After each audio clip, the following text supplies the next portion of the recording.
welcome. We have 50 minutes left, so I will be starting. And if anybody comes late, please feel free to join. So, I'm Valentin Deleplace. I'm a developer advocate for Google Cloud Platform. And today we'll talk about performance in general, and we'll talk about performance in Go. Let me just find the slides. Here they are. I have hundreds of slides, so I won't have time to show them all. And I'll try to take 3 or 4 minutes at the end for the Slido questions. And if we really run out of time, I'll be happy to talk with you in person after the talk. This was the original title of the talk, Measure and Improve Performance in Go.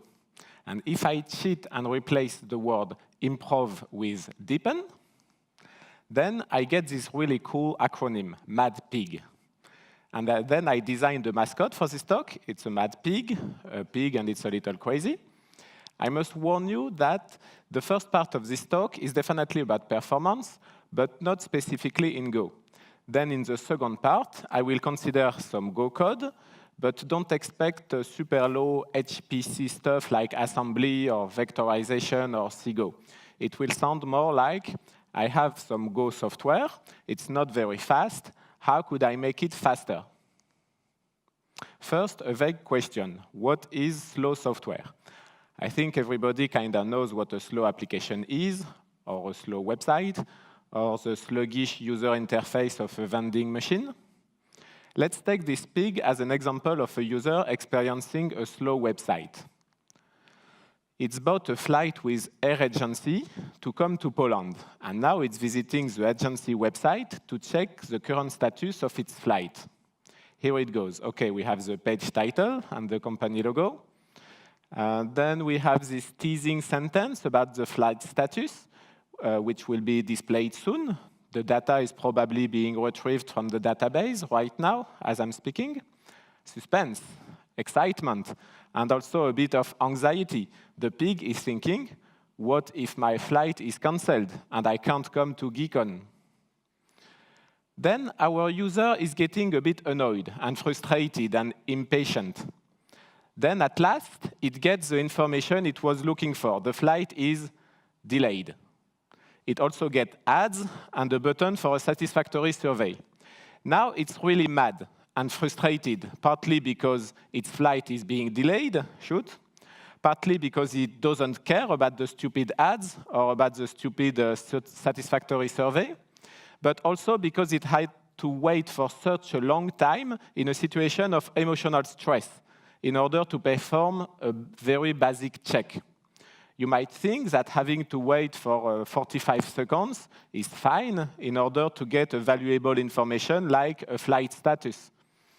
Well, actually, users have little tolerance for this kind of waiting times, especially when they feel it's unnecessary delay.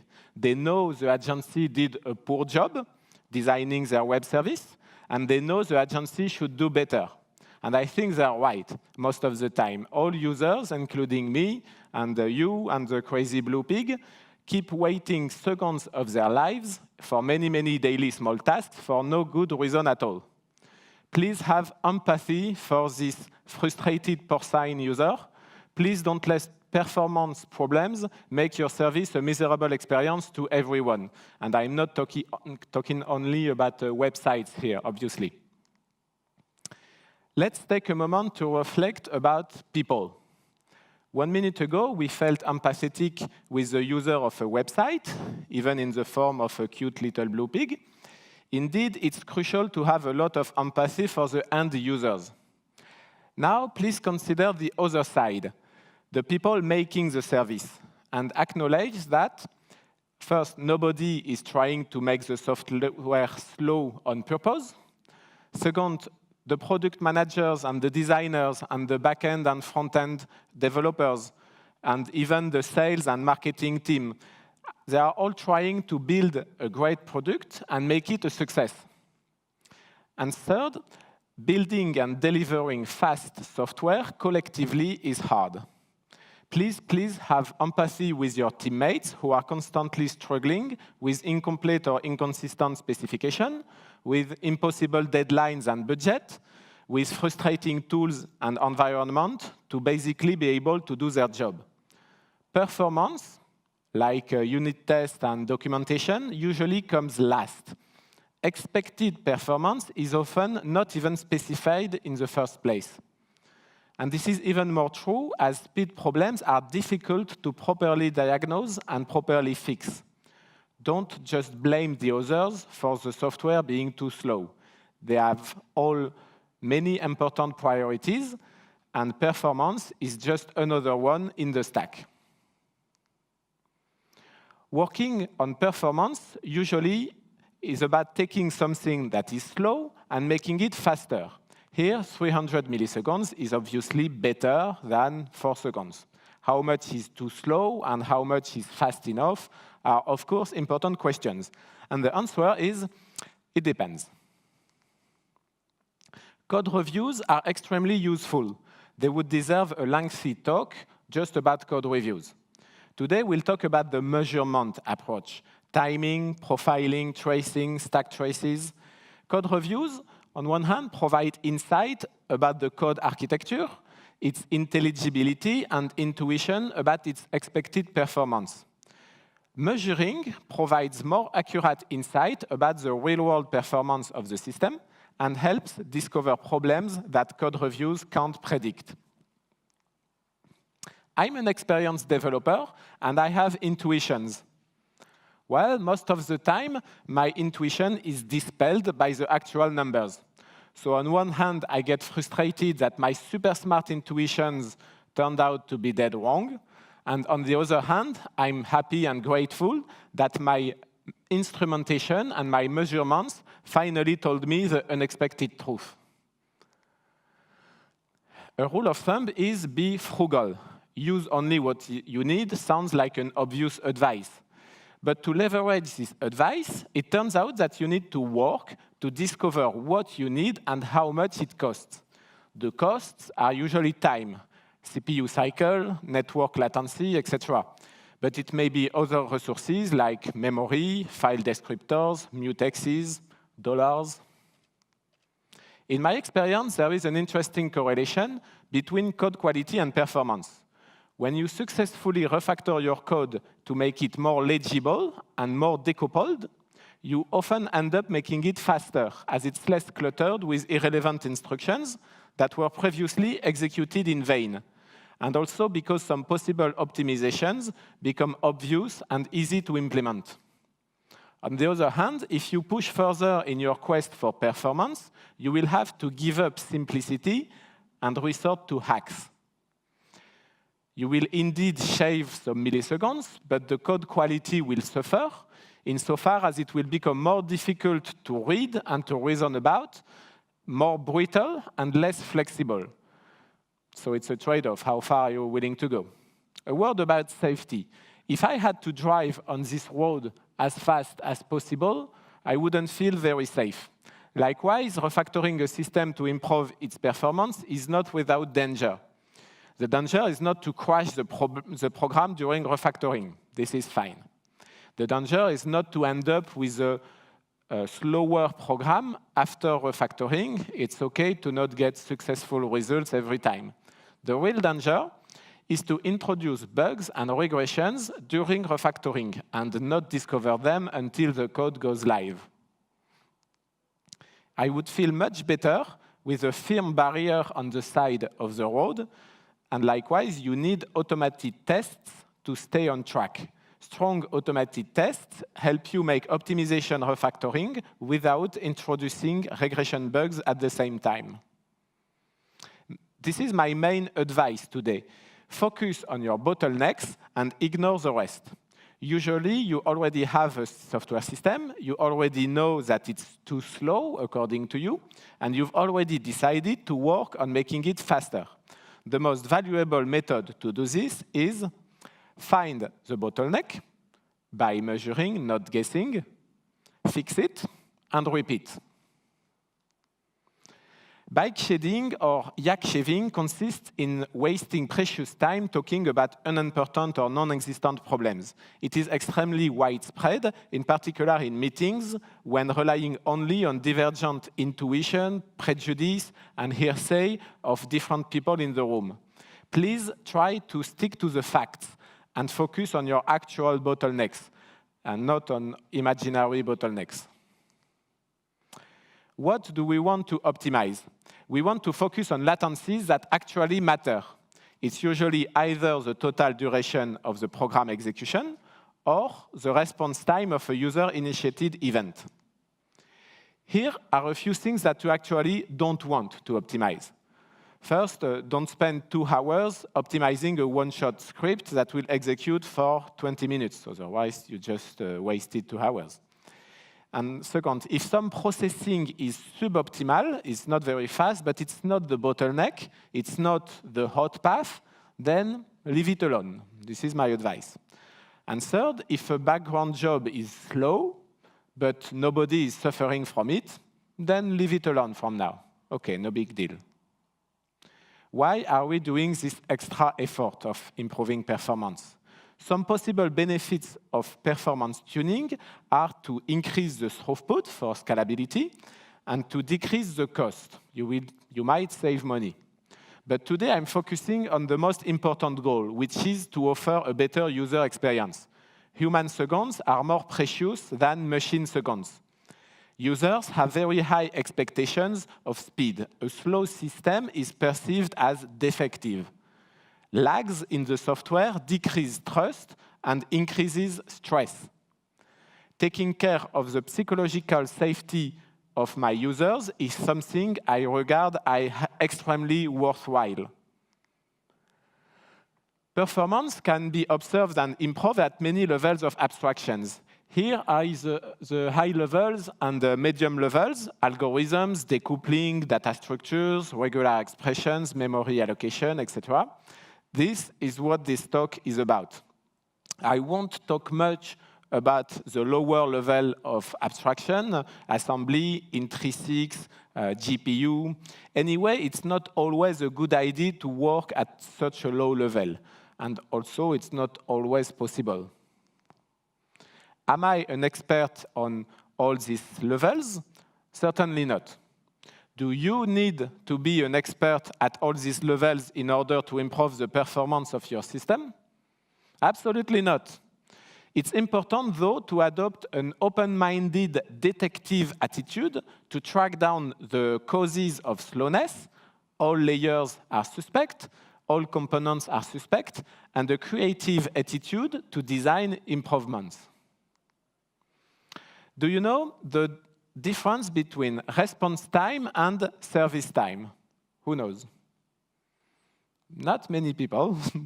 So if you focus a lot on your software itself, you may miss something big.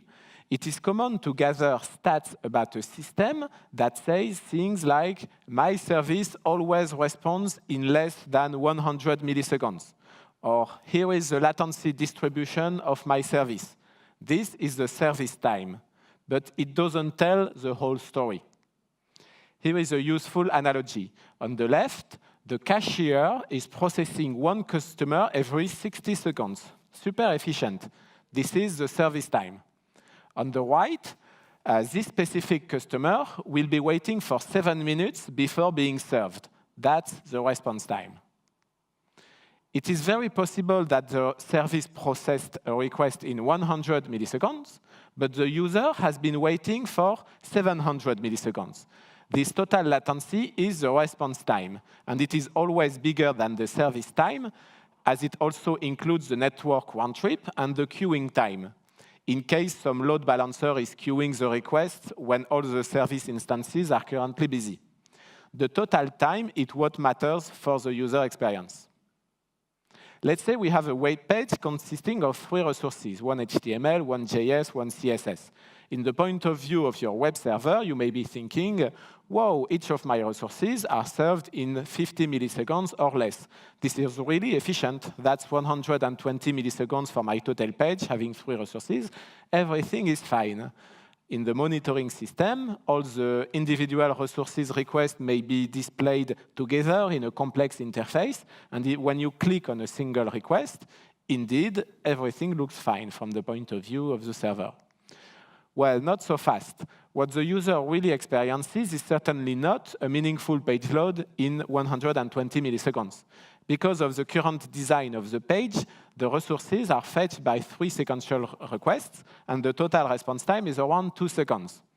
There is room for improvement, and the best fix is probably some client-server front-end work, and not the speed improvement of the existing back-end endpoints written in Go.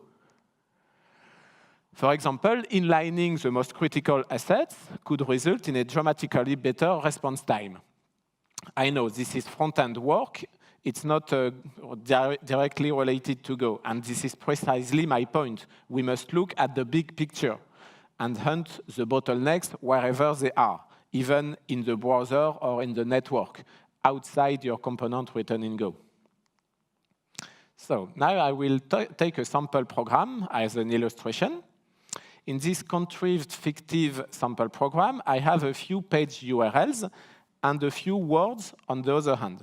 I want my program to answer the question, which of these pages contain which of these words? For example, does the Wikipedia article benchmark contain the word measurement? And the answer is yes, it does. The pages will be downloaded from Wikipedia, stored on the local file system, and then parsed to look for the keywords. To achieve this, I implement a predicate, a Boolean function that takes as arguments a URL and a word and returns true if the page contains the word. And a priori, this API seems legit to me. I also implement a function that takes several words as arguments and returns the list of the matched words in this URL. This API also looks legit to me. This is a teaser. I will make a demo of benchmark that will produce a binary file and then visualize what happened during the benchmark. I won't explain everything at first. I will just show. So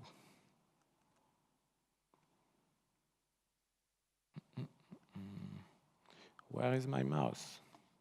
I don't have it. Here it is. Great. So I will point to the version 2 of my code because the version 0 is really too slow. I don't want to show you that. So if I run the benchmark, go test -bench equals dot, and I instrument this execution with -trace, a.out. It should run the benchmarks one or many times, and then produce a file a.out that contains useful tracing information about what happened during the execution. This benchmark is actually making requests to the internet, so I hope my internet connection will not be too flaky. Otherwise, I will fake it and just show the results. OK, so it's already found a couple of words in a couple of URLs. What does it say? That the page about Go contains Gopher, obviously, and the page about benchmark contains measurements. Great. OK. So we have the number of nanoseconds that each benchmark took, and the benchmark was executed only once. And this number of nanoseconds, it's a bit difficult to parse the first time for those who are not accustomed to parse nanoseconds. So that's the number of milliseconds. OK. It took 14 seconds for this whole execution. Now I will visualize the trace. So go tool trace, -http 6060, that's for my window on the right, and my just freshly produced file a.out. So it's parsing the binary instrumentation file. So it's like a big log of what happened in the processors during the execution of the benchmark. It's not that fast. That must be because I have a lot of information in that profiling in the trace. I still hope it will appear. Okay, it's divided in several chunks. That doesn't look that good. It means that it's really full of information. Maybe my program is not super optimized yet. Creating important. So this is tool, the trace visualization tool that is standard in the Go tooling, and it's really great in my opinion. And I can see this is a slide of about 3 seconds, I think, and I can see during the 3 seconds which processors were busy or not. So I have 4 processors on my laptop, and 3 of them were idle because my program is sequential, and at any given time, 1 was working. And if I click at any time in the cart, I can see what it was doing, the call trace of the currently executing function. So here we see seek, so we were seeking something on the file system, read. Okay, it's a lot about the file system. It might be the bottleneck. So that was the trace instrumentation. And then if I want a different kind of profiling, I will run again the benchmark, this time with argument CPU profile a.prof. Does it look good? Yes. Okay, so once again, it will take more or less 20 seconds to execute, and I have to fill in the blank, doing a little dance. So is it finished yet? Oh, yeah. Okay, cool. So it was a little faster. Maybe it didn't negotiate as much as a TLS, HTTPS connection than before. And then I will visualize the Pprof graph. Go to Pprof. I can't see very well from where I am. Dash HTTP 6060, that's for my window on the right, and a.prof.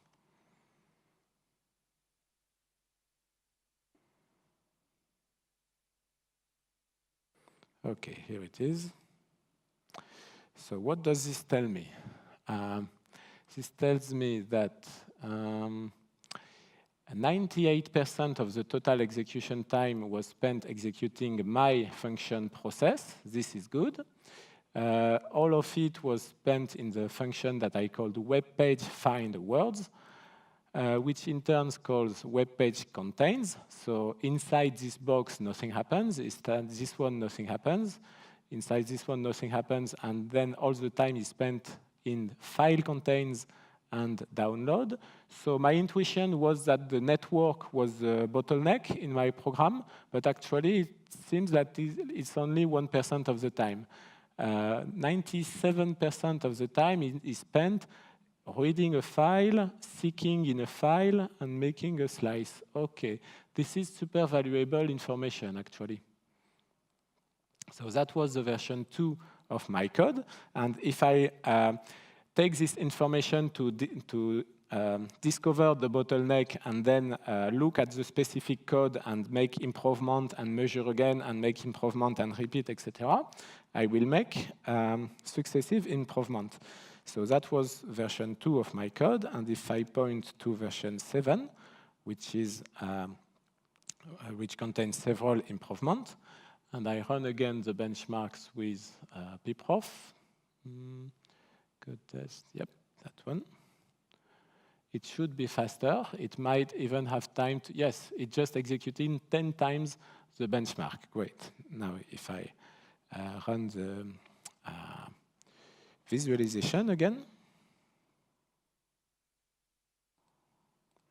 I might see a different bottleneck than before. So what does it tell me?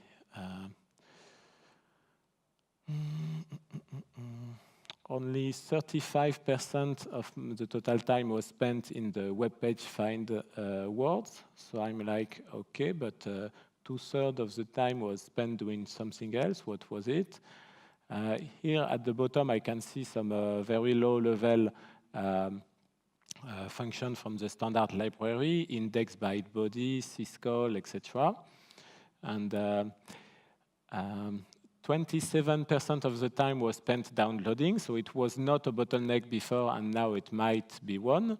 And only 8% of the time is spent is file contents. This is really great info, because if I look at the code of file contents and I'm like, yeah, I'm going to optimize the hell out of it, I cannot gain more than 8% of the total execution. So I know I should look at other ways of optimizing. OK, cool. So that was the teasing for the instrumentation tooling.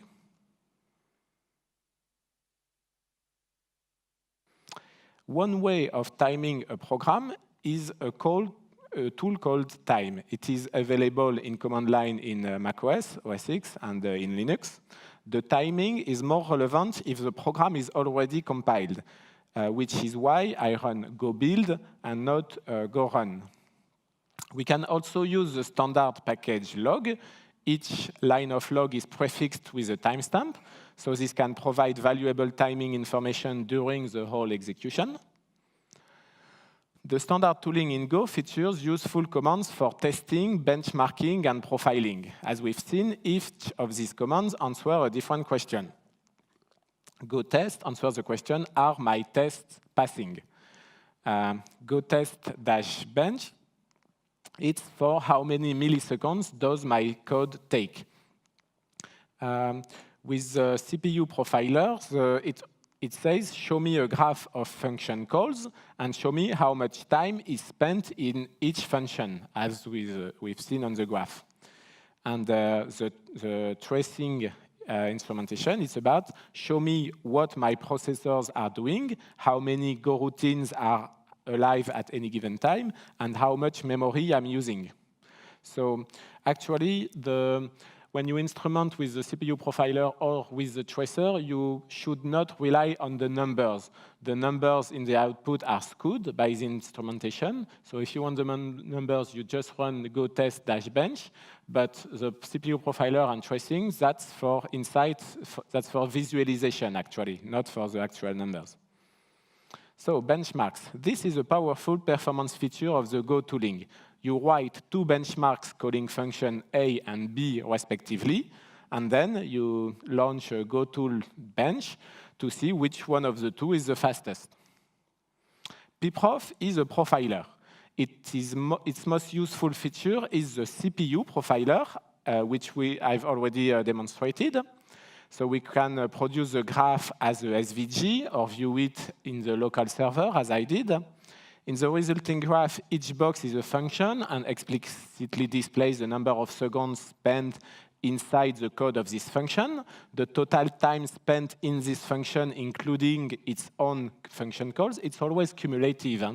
I mean, if you've called this specific function 1 million times, it will still be gathered in one single box. And it also displays the equivalent percentage of the total execution time recorded. Running the benchmarks is a very effective way to gather this information, as the functions are called many times over a short period of time. At the top, you will find the program's entry point and your own important functions. At the bottom are all the standard library functions and the system calls. And when I see this, I understand that all my precious execution time is spent in the standard library function that reads the file system. I might be tempted to infer that the problem is just that the standard library is too slow. Well, not so fast. The real problem is that I, the developer, am calling these functions over and over, resulting in a huge cumulated duration. The CPU profiling works by sampling. It incurs a relatively small runtime overhead. Every now and then, the kernel sends a seqprof signal, and the special handler of the Go runtime gathers the call trace of one currently running Go routine. The dataset of all these call traces over a period of time contains rich statistical information that is used to produce the graph. It is also possible that it retrieves 0 frames for some functions that are called a few times and return quickly. They won't show up at all in the report, as if they were never called. Code coverage. What does it have to do with performance? Code coverage helps you discover dead code or untested code or code that is executed very rarely or very frequently. The hot path, executed very often, is a good candidate for optimization. There is a nice HTML viewer for the exploration of your code with different colors for executed, not executed code, and different shades for lines executed a lot of times or just a few times. If you hover with the mouse over a line, you will see the number of times that this line was executed. So that's all in the browser, and it is pretty handy. CPU flame graphs.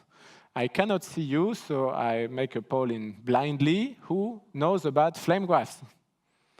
One person that is highlighted, and I cannot see the other one, sorry. So a flame graph is a fancy way to visualize the profiling data. It was invented by Brendan Gregg around 2013, and it is not completely obvious the first time we see a flame graph, but the horizontal x-axis is not the chronological time. However, the width of each span is proportional to the duration spent executing a function. So I might as well show you. I forgot to do it previously. OK, so that was the Pprof visualization, the Pprof graph. And if I switch to view flame graph, it's integrated in the Go tooling. So it is built out of the same information.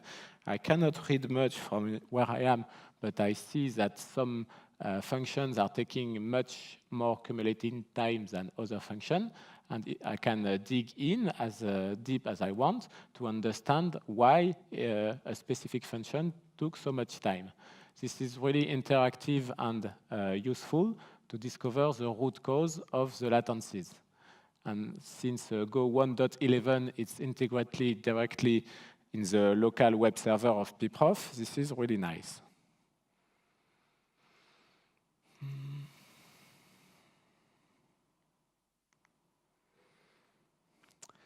So it's provided by the Pprof local web server because it uses the same binary data as the Pprof graph.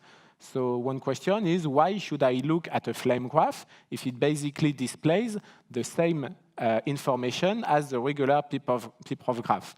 I will try to answer this question with a very fictional example. This is a stereotypical work day. Work in the morning, work in the afternoon, and sleep all night. And this is a stereotypical vacation day. Sleep in the morning, go to the beach in the afternoon, and dance all night.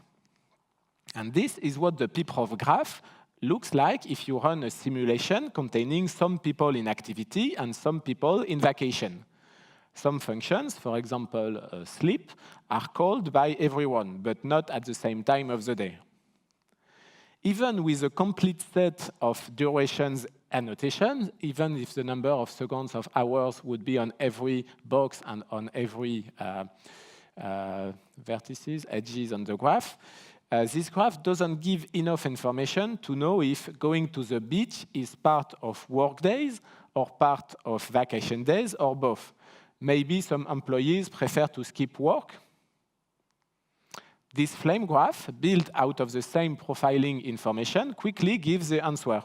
The beach activity, it's properly stacked only under vacation day. And we also discovered that a vacation day typically contains a bit more sleep than a work day. OK, cool. So the bottom line is that flame graphs are super nice looking, like a campfire, and also super useful to find the root causes of latency issues. Trace is what we call an execution tracer. It works by instrumenting the program to produce a binary file containing the activity of each CPU core over a period of time, and we've seen it already in the demo. Is the CPU idle? Is it running the garbage collector? Is it running a function? And what is the call trace? Do I have a lot of contention and context switching? So trace is really useful to answer those kind of questions. This is a CPU-bound sequential task. As you can see, only one of the CPU core is active. It turns out that the same sequential computation may be dispatched on several CPU cores by the scheduler of the Go runtime. This doesn't involve any concurrency. Only one CPU core is working at any given time. Now, this is an example of a concurrent computation using several Go routines.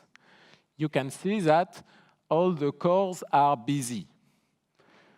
This can be good or bad, but it doesn't mean that the program is efficient. Having a lot of Go routines, communicating and synchronizing with each other can lead to contention and to a lot of expensive context switching. Quite often, an inappropriate granularity for the Go routines can lead to worse performance with 4 CPU cores than the same sequential task on one single CPU core.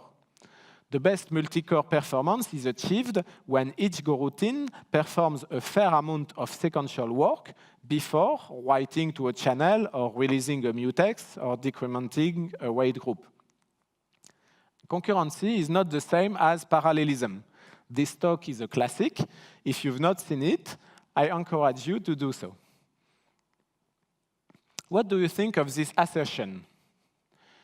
Using concurrency with 4 CPU cores, you can never expect a speedup factor above 4x compared to the sequential version. What do you think, true, false? Sleeping? That's fine, it's still the morning. So it's not quite true. Remember that the bottleneck is not always a CPU-intensive computation. If my network is slow, I can easily get a 10x speedup by fetching small resources concurrently, instead of waiting for each HTTP response sequentially. So if you have 4 CPU cores, or even with a single CPU core, it still makes sense to write concurrent programs to increase performance, like in the HTTP network example. So let's get back to our example, find words in Wikipedia articles. If my article has 1 million characters, then I have to check 1 million positions as the possible beginning of the current searched word.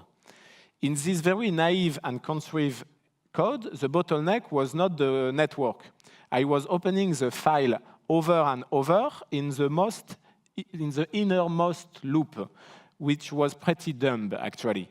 And almost 100% of the time was spent accessing the file system to open a file to read 1 byte. I don't have that much time left. That's too bad. Now I'm opening the file stream outside of the tight loop. This small change makes the program almost 4 times as fast, which is nice. I have a custom function that reads exactly 1 byte, and that's a code smell. Let's read a buffer as large as the search word instead. And for some reason, this doesn't make the program faster at all. OK. Here I have a custom loop that compares a byte slice and a string, byte by byte. That's a code smell. Let's cast the search word to a byte slice outside of the innermost loop and use the standard library bytes.equal instead. For some reason, this doesn't make any performance difference either. This is the performance evolution so far. The code quality is currently getting better, fewer lines of code using standard library, etc. Some commits actually improve the performance, and some don't. This is fine. Note that at each step, I've been looking at the execution trace, at the Pprof graph, at the flame graph to discover the bottleneck, to analyze the relevant piece of code, and come up with a possible improvement. Opening a file and using the method seek in a loop is definitely a code smell. Instead, let's try to load the whole file in a memory buffer and then work only with the buffer. This single change makes the program 6 times as fast. That's good news. I now need a new vertical scale for this cart. So let's zoom in. This looks nice. Version 4 is much, much faster than all previous versions. But can we do even better? Because of the internal API of my processing package, where some function is taking a single URL and a single word, I was actually downloading the article several times, once for every search word. and the network latency has now become the real bottleneck. So I refactor the function signatures to download each article only once to the file system, and then deal with the files locally. And this is another 4x speedup. Very cool. Good job. Converting a byte slice to a string typically involves allocating a new immutable buffer. Allocations are relatively expensive operations. So what if I decided to compare 2 bytes buffer in place instead? No gain. This means that the compiler is already smart enough in some cases to pretend that the strings and byte slices are interchangeable without allocating memory and copying bytes around in some cases. Okay. I still have a lot of custom code which calls bytes.equal in a tight loop for every possible position in the file. How about using the standard library function bytes.contains instead? This surely removes a few lines of code, which is nice. This makes the program just a little faster. OK, I'll keep it. So I need to update the vertical scale again. Let's zoom in. The version 7 of my program is 300 times fast as version 0. And this is still sequential code. Now, if I decide to not use the file system at all and keep the network data only in memory, I will get another good speedup. And if I decide to use concurrency, I will be able to use several CPU cores, which is cool, but more importantly, to perform several HTTPS requests concurrently, because the network latency is our current bottleneck. So we can make it much, much faster than a mere 300x speedup. If you're interested in the full commit history up to version 13, you can see it on GitHub. It's no secret that Go is strong when we want concurrency. I must still emphasize that concurrent code is more difficult to write correctly than sequential code, even in Go. It's less legible, more error-prone, and full of subtle traps. If you're going concurrent for performance reasons, then wait groups are the tool of choice in many cases. I highly recommend them for their simplicity and legibility. The race detector is necessary for the same reasons that automated tests are necessary. We often introduce concurrency in order to improve performance, but this effort is detrimental if the concurrent code is buggy and causes race conditions. When a race condition occurs, the program behavior is unspecified. This is serious. We must use the race detector to detect concurrency bugs as soon as possible. And as I promised earlier, I won't have time for all the slides. So I will skip some very quickly. If your objects are expensive to allocate or to create, then consider using a pool from the package sync in the standard library.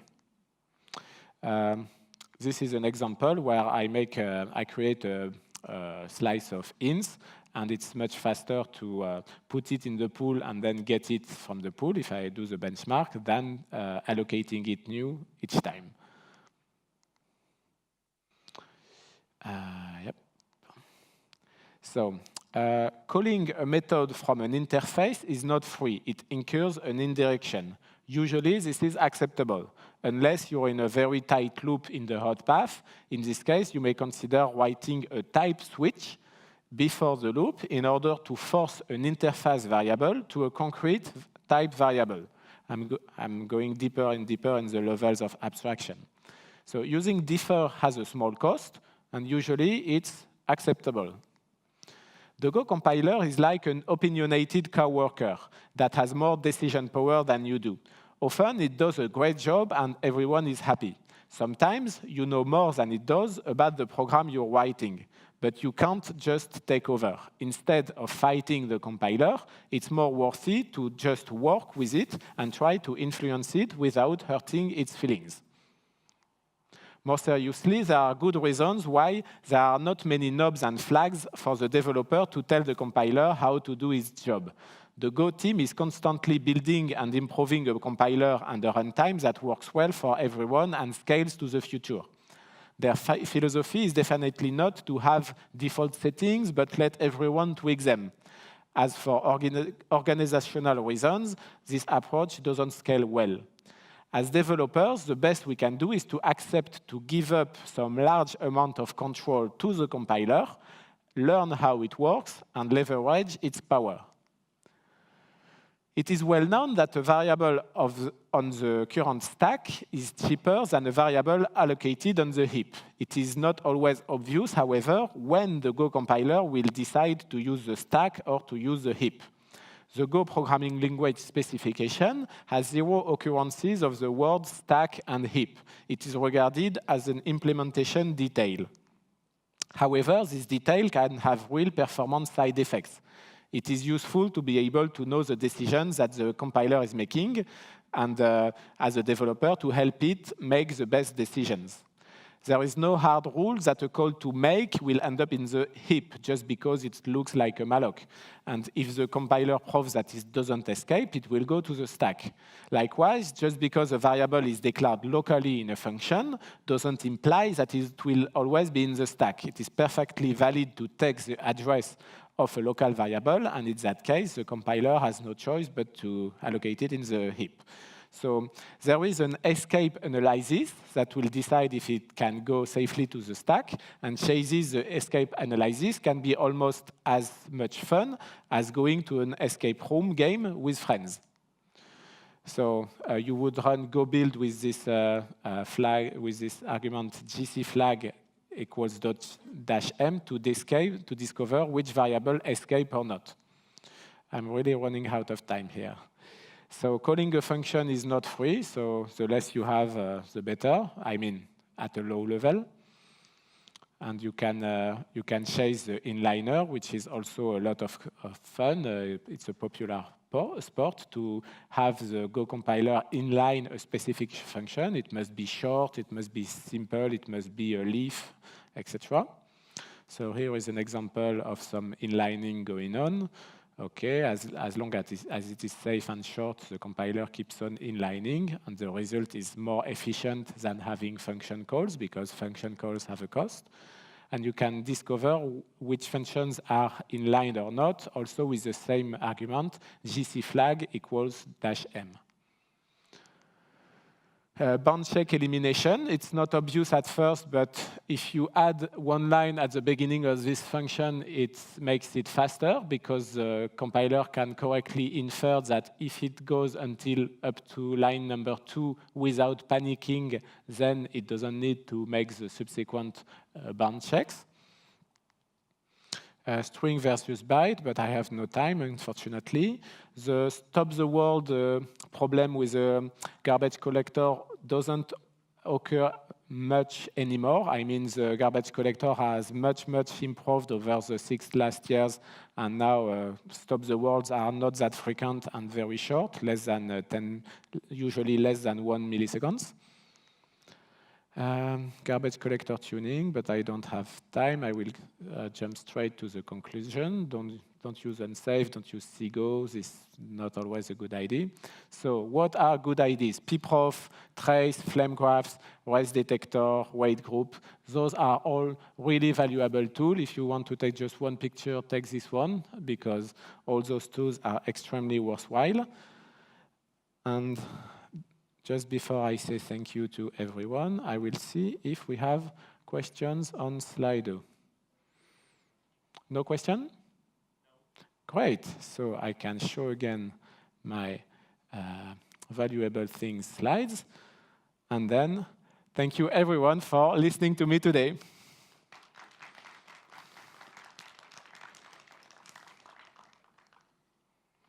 And please come to me if you have any questions that you didn't want to ask to Slido.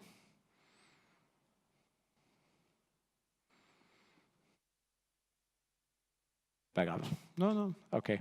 So my main job is to talk about cloud computing, but if you like me talking about Go stuff, don't hesitate to follow me on Twitter, and then I can show my boss that, yeah, I can help people with Go-related things.